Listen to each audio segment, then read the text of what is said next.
Hello, my name's Jo-Rosie Huffington and I'm the Head of Behaviour for School for Dogs, www.schoolfordogs.com. I'm also the author of The Real Dog Yoga, which is a book that's out now in Amazon and also various different shops, as well as dogbooksonline.com.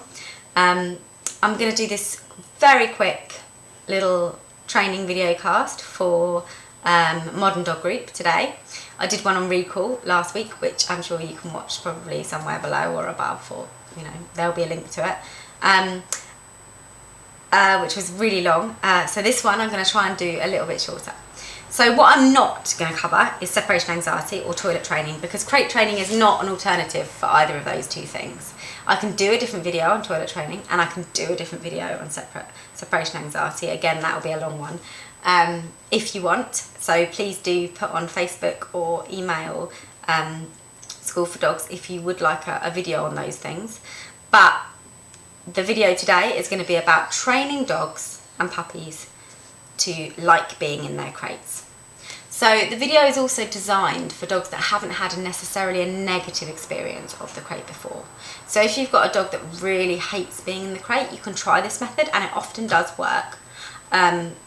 But that's not really what it's been designed for. It's been designed for people who have got a crate, they want to train their dog to go into it, and they haven't done it so far.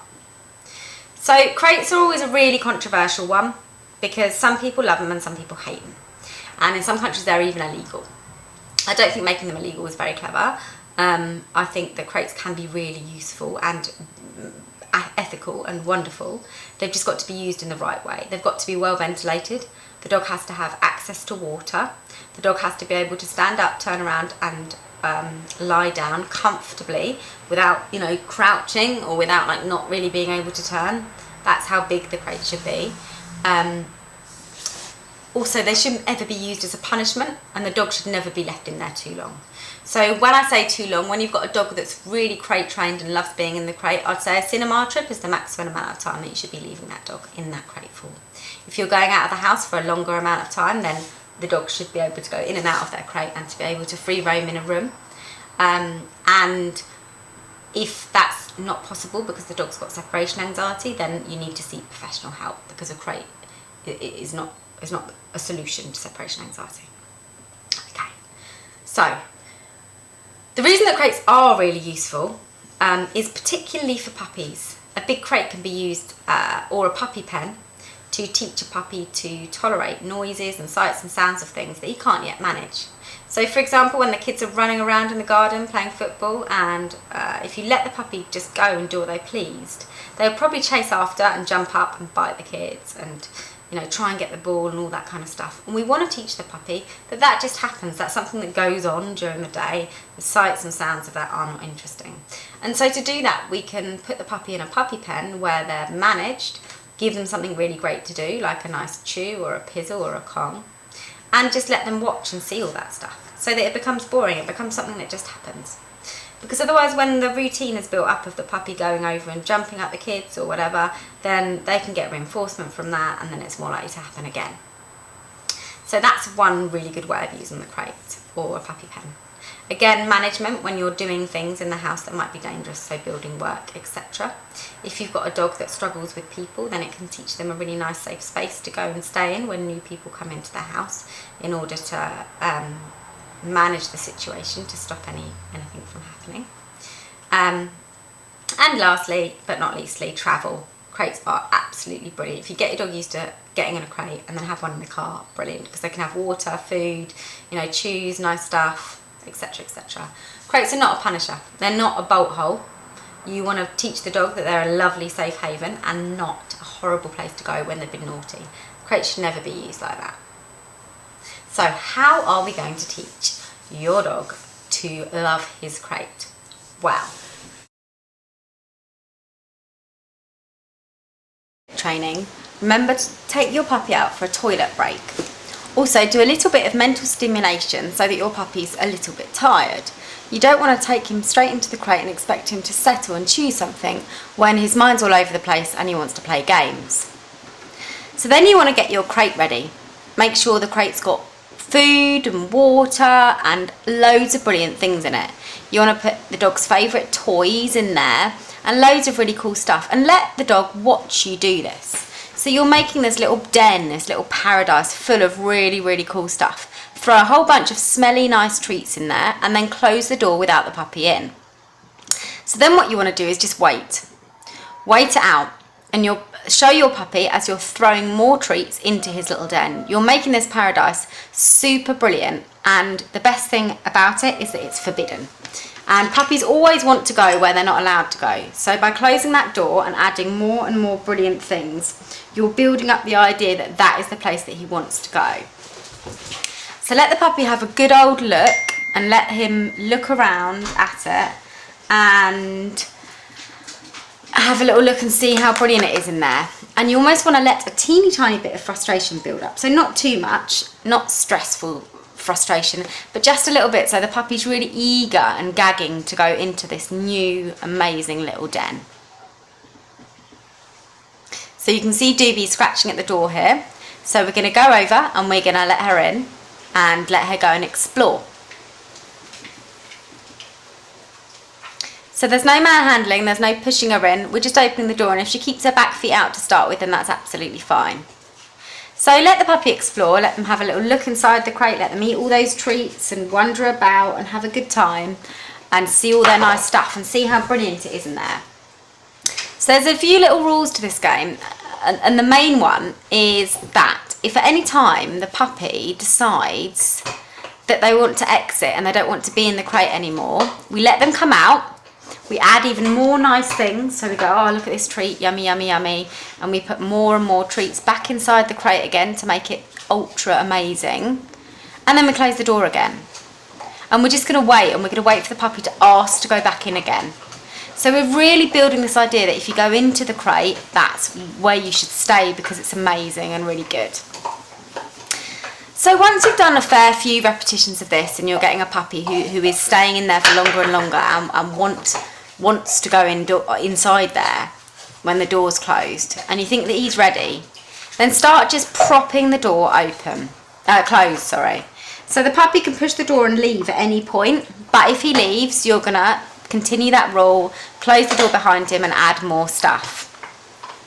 And then when the puppy's definitely ready and you really think that the puppy's completely ready for that and isn't pushing the door back open and is staying in there for longer and longer periods and seems to settle, you can try locking the crate door. So it might be that the puppy returns to the door when he realises it's locked and pushes it and says, can I get out? No, I can't get out. Hold off for a second and see whether or not the puppy returns to the treats and to the things that you've left for him to do in there. If he does, just leave him in there for a few minutes. If he continues to ask to come out, again, play the same game. So ask, let him come out, let him do what he wants to do, close the door, fill it up with nice things and wait for him to ask to go back in again. So you're wanting the puppy to ask to go into the crate and not ask to come out of the crate. The best way to work out whether or not your puppy's ready for the next step, so ready for closing the door or for propping the door closed or for locking the door, is to open the door of the crate while the puppy's still in there before he's asked to come out and see if he comes out. So if you're crate training properly, you should be able to open the crate door and allow the puppy out, but the puppy will choose to stay in. If the puppy's there, then you're ready for your next steps.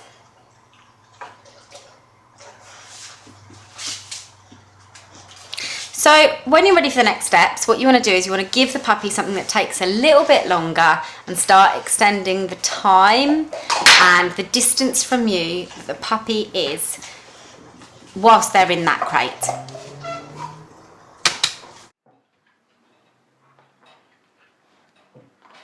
Go to bed. So now you've got a puppy that's happy in the crate and that goes in the crate and hangs out and chews his Kong and is quite happy in there. What you're going to do is you're going to start building the amount of time that you're leaving them in for and also the amount of distance you can take from the crate. So the distance comes first. Start off by popping a puppy in the crate or your dog in the crate, giving them something yummy and good to do. They're hanging out in there and just wander back and forth, back and forth. Wander away, wander around. If you're beginning to get any kind of signs of distress, then start wandering away, coming back, giving the dog a treat, wandering away, coming back, giving your dog a treat. Start going out of the room just for a few seconds and then back in. You want to kind of blur the lines for the puppy. So the puppy's in the crate. Is she here? Isn't she here? It's no big deal.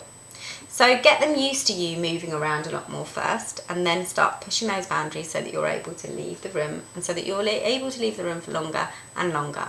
If the puppy starts to cry, don't let them cry out. It's not a good way of dealing with it. Go over to your crate, open the door, let the puppy out. Don't give him a lot of fuss or a lot of reinforcement. Just let him out. Sometimes it often means that the puppy needs the loo, or and a really good way of teaching a puppy some dialogue is that if the puppy or the dog barks, you go over to the crate, you clip the lead on, you take the dog out, you let them go for a wee or a poo on the lead around the garden, and then you come back in again. If they don't go for a wee or a poo, don't worry about it, just pop them straight in the crate. You're teaching them that when they bark in the crate, that leads to them going outside for a wander around the garden and the opportunity to go to the toilet.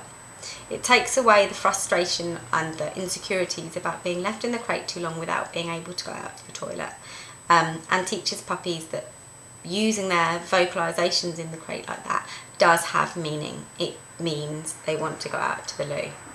But it doesn't cause a big circus. No, shush, how dare you, rah, rah, rah. It doesn't cause lots of reinforcement. Oh my goodness, are you okay? Kiss, kiss, kiss, kiss. All it means, lead goes on, dog goes out, dog goes back in the crate again. Remember to build up those times slowly. If you build up the times really slowly, you shouldn't have much of a problem. If you are having a problem, the chances are there's other things going on, such as over-attachment or separation anxiety. Thanks very much for listening. I hope you enjoyed it. Give it a go, see how you find the training. If it's useful, let me know. If it's not useful and it's not working out, let me know. Let me know what's happening. Maybe take some video, that'd be fantastic. And then I can have a little look. I'm more than happy to answer any questions on this training, and just like last time, if you do have anything else you'd like me to cover, then let me know and I'm more than happy to put a little video together. Okay, thanks very much for listening. Bye bye.